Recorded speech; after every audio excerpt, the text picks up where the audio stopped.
السلام علیکم ورحمۃ اللہ تعالی وبرکاتہ۔ وعلیکم السلام ورحمۃ اللہ وبرکاتہ۔ نحمده ونصلي على رسوله الكريم اما بعد فقد قال الله تبارك وتعالى في القرآن المجيد اعوذ بالله من الشيطان الرجيم وإذ أخذ الله ميثاق النبيين صدق الله مولانا العظيم وصدق رسوله النبي الكريم ونحن على ذلك لمن الشاهدين والشاكرين والحمد لله رب العالمين۔ إن الله وملائكته يصلون على النبي يا أيها الذين آمنوا صلوا عليه وسلموا تسليما۔ اللهم صل على اللهم صل على سيدنا مولانا محمد مولانا محمد وسلم منبع العلم والحلم والحكم وآله وسلم۔ یوں تو سارے نبی محترم ہے مگر سرور انبیاء تیری کیا بات ہے۔ یوں تو سارے نبی محترم ہے مگر سرور انبیاء تیری کیا بات ہے۔ رحمت دو جہاں ایک تیری ذات ہے، اے حبیب خدا تیری کیا بات ہے۔ روح کون و مکان پہ نکھار آ گیا، سب کی بے چینیوں کو قرار آ گیا۔ روح کون و مکان پہ نکھار آ گیا، سب کی بے چینیوں کو قرار آ گیا۔ مرحبا مرحبا ہر کسی نے کہا، آمد مصطفیٰ تیری کیا بات ہے۔ چار سو رحمت کی گھٹا چھا گئی، جیسے گلشن میں فصل بہار آ گئی۔ دل کا گنچا کھلا، اس میں اعظم ملا، ذکر صلی علی تیری کیا بات ہے۔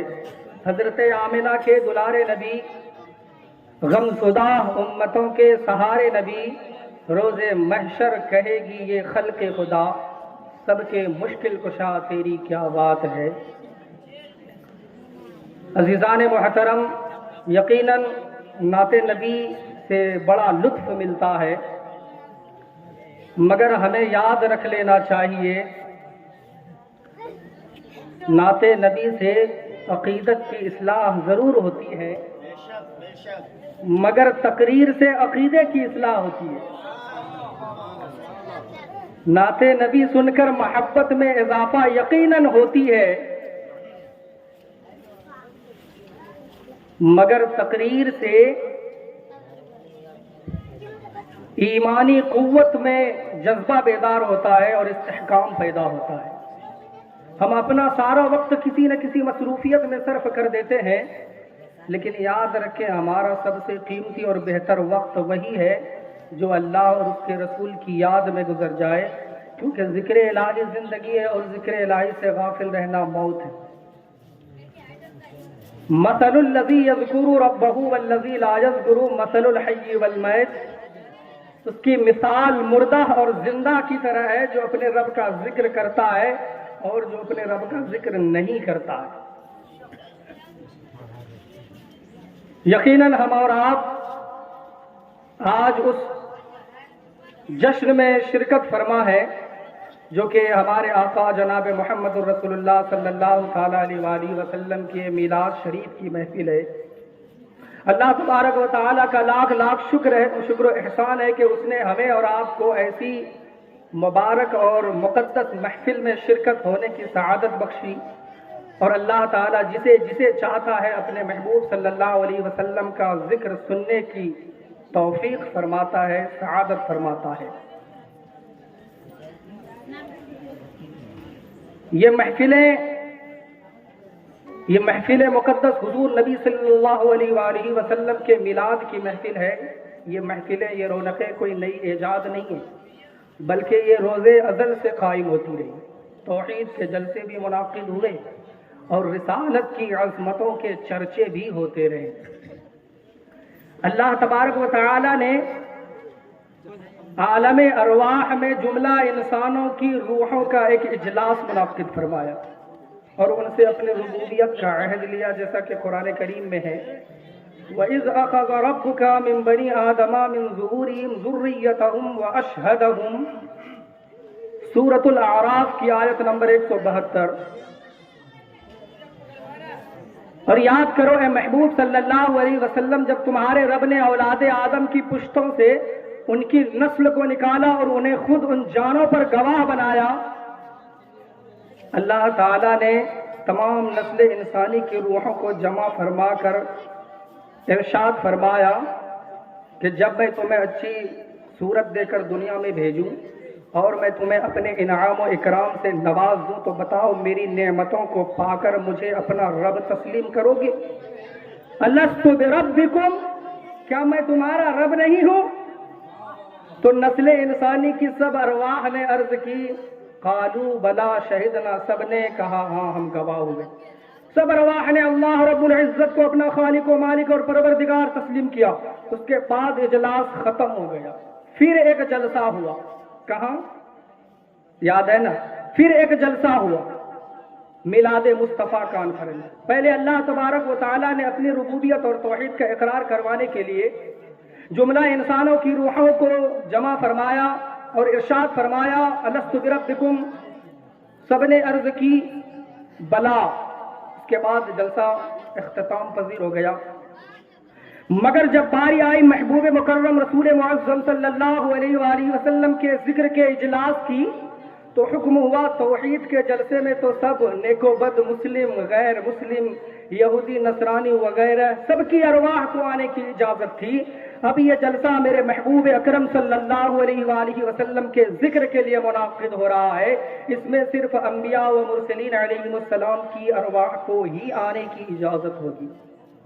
چنانچہ تمام انبیاء کرام علیہ السلام کی ارواح کو ایک مقام پر جمع کیا گیا۔ حضرت امیر خسرو رحمۃ اللہ علیہ اس جلسے کا نقشہ عالم وجد میں کچھ اس طرح کھینچتا ہے: خدا خود میرے مجلس بود اندر لا مکاں خسرو، محمد شمع محفل بود شب جائے کے من بودم۔ اللہ تعالیٰ میرے مجلس، سننے والے انبیاء کرام اور تاجدار مدینہ صلی اللہ علیہ وآلہ وسلم شمع محفل، بیان کرنے والا خدا، سننے والے انبیاء۔ اس جلسے کی موضوع میلاد مصطفیٰ، اور دیکھیں اس جلسے کی کاروائی بیان کرنے والی کتاب ہدا۔ شاعر کہتے ہیں خدا ہے ذاکر میرے نبی کا، کبھی نہ یہ ذکر ختم ہوگا، ازل سے میرے نبی کی محفل سجی ہوئی ہے، سجی رہے گی۔ قرآن حکیم نے عالم ارواح میں انبیاء کرام علیہ السلام کے اجتماع کی کاروائی کو کچھ اس طرح بیان کیا ہے: وَإِذْ أَخَذَ اللَّهُ مِيثَاقَ النَّبِيِّينَ لَمَا آتَيْتُكُم مِّن كِتَابٍ وَحِكْمَةٍ ثُمَّ جَاءَكُمْ رَسُولٌ مُّصَدِّقٌ لِّمَا مَعَكُمْ لَتُؤْمِنُنَّ بِهِ وَلَتَنصُرُنَّهُ قَالَ أَقْرَرْتُمْ وَأَخَذْتُمْ عَلَىٰ ذَلِكُمْ إِصْرِي قَالُوا أَقْرَرْنَا قَالَ فَاشْهَدُوا وَأَنَا مَعَكُمْ مِنَ الشَّاهِدِينَ۔ سورۃ البقرہ آیت نمبر 81 یعنی 81۔ اور یاد کرو جب اللہ تعالیٰ نے انبیاء سے پختہ وعدہ لیا کہ میں جو تم کو کتاب و حکمت عطا کروں، ثم جاءکم رسول مصدق لما معکم، پھر تشریف لائے تمہارے پاس وہ رسول جو تمہاری کتابوں کی تصدیق فرمائے، لتؤمنن بہ ولتنصرنہ، تو تم ضرور ان کی مدد کرنا۔ قال اقررتم واخذتم على ذلكم اصری، فرمایا کیا تم نے اقرار کیا اور اس پر میرا بھاری ذمہ لیا؟ قالوا اقررنا، سب نے عرض کی ہاں ہم نے اقرار کیا۔ قال فاشهدوا وانا معكم من الشاهدين، فرمایا تم اپنے اقرار پر ایک دوسرے کے گواہ ہو جاؤ اور میں بھی تمہارے ساتھ گواہ ہوں۔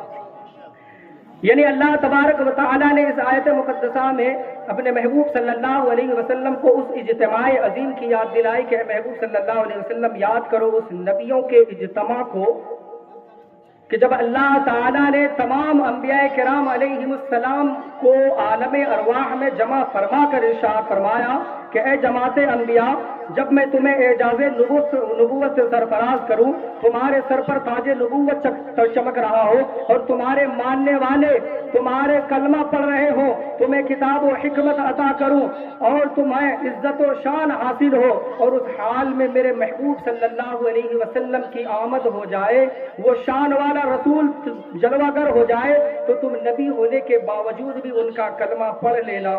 اس فرمان کے بعد اللہ تعالیٰ نے ارشاد فرمایا کہ کیا تم نے اقرار کیا اور اس بھاری ذمہ داری کو اٹھایا؟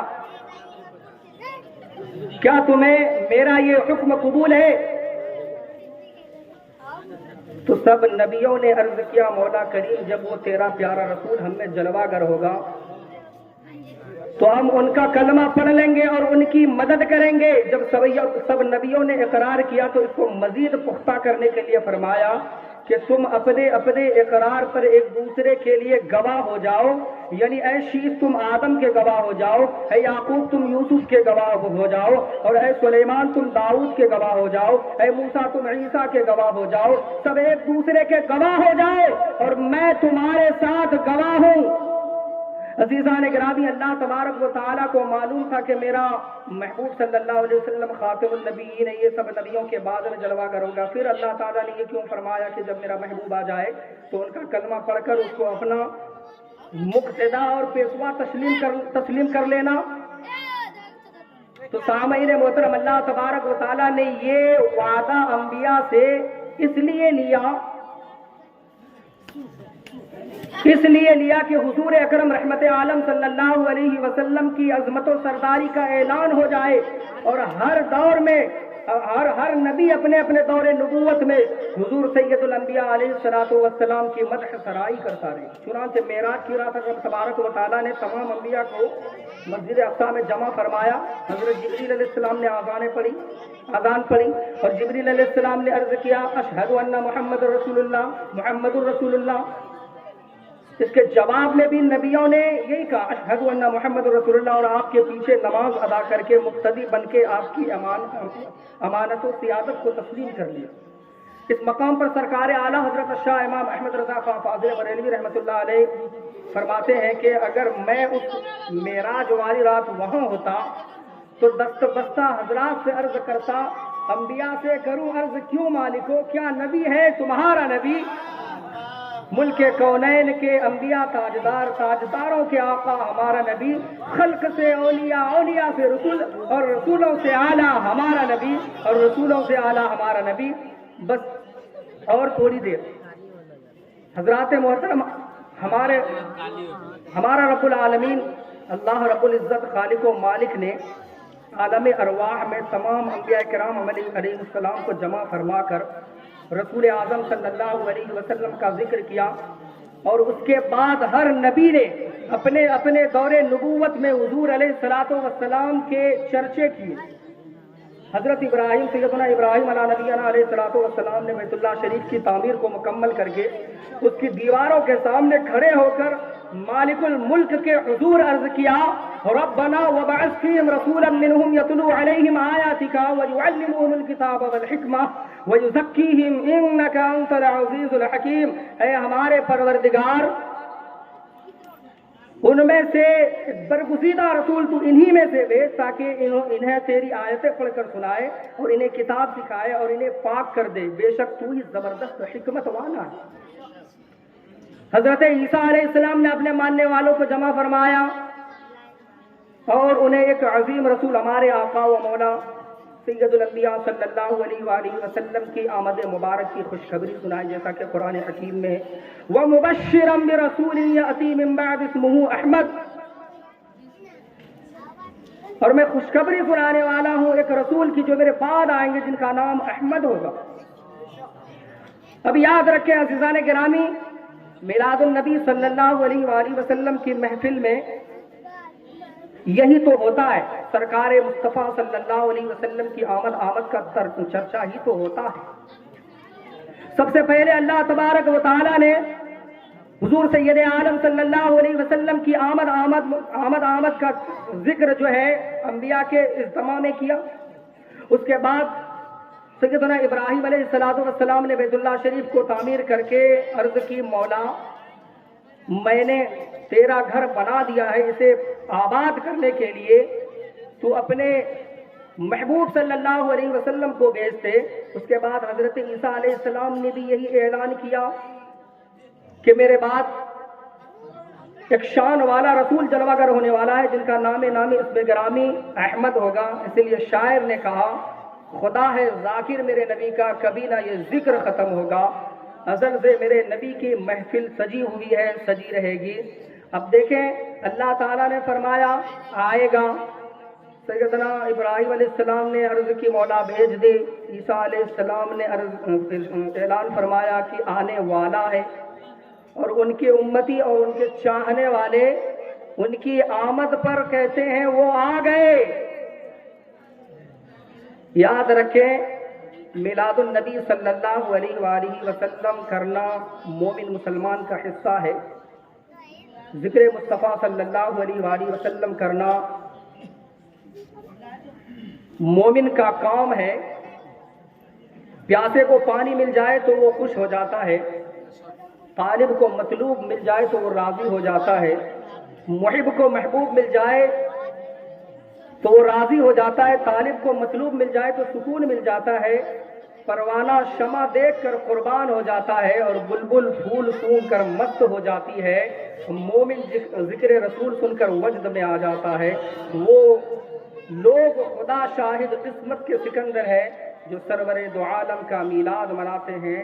میلاد کی برکت سے دل کو سکون مل جاتا ہے. جس جگہ پر میلاد ہو اس جگہ پر رحمت خداوندی کی برسات ہو جاتی ہے. میلاد کی برکت سے دکھیوں کے دکھ دور ہو جاتے ہیں، بیماروں کو شفا، تنگ دستوں کی تنگ دستی ختم ہو جاتی ہے، بے اولادوں کو اولاد اور بے مرادوں کو مراد مل جاتی ہے. اور اگر ان کا کرم ہو جائے تو خود سرور کائنات صلی اللہ علیہ وسلم کی جلوہ گری اور تشریف آوری ہو جاتی ہے. میلاد صاحب میلاد خود بھی رونق افروز ہو جاتے ہیں. نہ تعداد دیکھی جاتی ہے، نہ دولت دیکھی جاتی ہے، نہ مال دیکھا جاتا ہے، محض دلوں کا حال دیکھا جاتا ہے. بس صرف 5 منٹ اور آخری بات عرض کر دیں، اور میں چاہتا ہوں کہ یہ بات ہر شخص کو سننی چاہیے. میلاد کا مطلب ہے پیدائش، یعنی میلاد النبی، نبی کی پیدائش. سب اس دنیا میں آئے. بس سادہ الفاظ میں ایک بات عرض کرنا چاہتا ہوں. اللہ تعالیٰ قرآن میں ارشاد فرماتا ہے الذی خلق الموت والحیات لیبلوکم ایکم احسن عملا. ہم نے موت اور زندگی کو اسی لیے بنایا ہے کہ تمہارا امتحان ہو سکے کہ تم میں سے بہتر عمل کس کا ہے. اسی کے تحت میں ایک بات عرض کرنا چاہتا ہوں، ایک واقعہ آپ کو سنانا چاہتا ہوں. اور یہ واقعہ ایک طرف دلچسپ بھی ہے، دوسری طرف عبرت ناک بھی ہے. اب تھوڑی سی ذہن کو قریب کر لیجیے کہ شاید یہی واقعہ آپ کے زندگی میں انقلاب پیدا کرنے کے لیے کافی ہو. ایک مرتبہ 3 نوجوان دوست اپنے ملک سے باہر شہر و تفریح کے لیے جاتے ہیں، اور وہاں جانے کے بعد انہوں نے ایک ایسے ہوٹل میں کمرہ بک کیا جو ہوٹل 75 منزلہ تھا. ہوٹل کے مینیجر نے، اور اتفاق دیکھیے کہ ان کو کمرہ 75ویں ہی منزل پر ملا. ہوٹل کے مینیجر نے وہاں کا رولز اینڈ ریگولیشن سے بتاتے ہوئے خبردار کیا اور کہا کہ یہاں کا قاعدہ اور سسٹم یہ ہے کہ یہاں رات 10 بجے کے بعد لفٹ کے سارے دروازے بند کر دیے جاتے ہیں. اگر آپ لوگوں کو رات اپنے ہی کمرے میں گزارنی ہے تو آپ لوگ دن بھر گھومنے کے بعد 10 بجے سے پہلے ہی ہوٹل تشریف لے آئیں. 10 بجے کے بعد واپس آئیں گے تو آپ ہزاروں کوششوں کے باوجود بھی لفٹ کے دروازے نہیں کھلوا سکتے. چنانچہ وہ لوگ پہلے دن گھومتے رہے. چونکہ انہیں مینیجر کا انسٹرکشن یاد تھا، وہ 10 بجے سے پہلے ہی ہوٹل تشریف لے آئے. مگر دوسرے دن وہ تینوں ساتھی گھومتے رہے. جب ہوٹل واپس آئے تو 10:30 بج چکا تھا. تینوں کو بڑی گھبراہٹ ہوئی کہ اب کمرے تک کیسے پہنچا جائے. کافی سوچو وچار کے بعد اس میں سے ایک دوست کہتا ہے کہ یار ہمارے پاس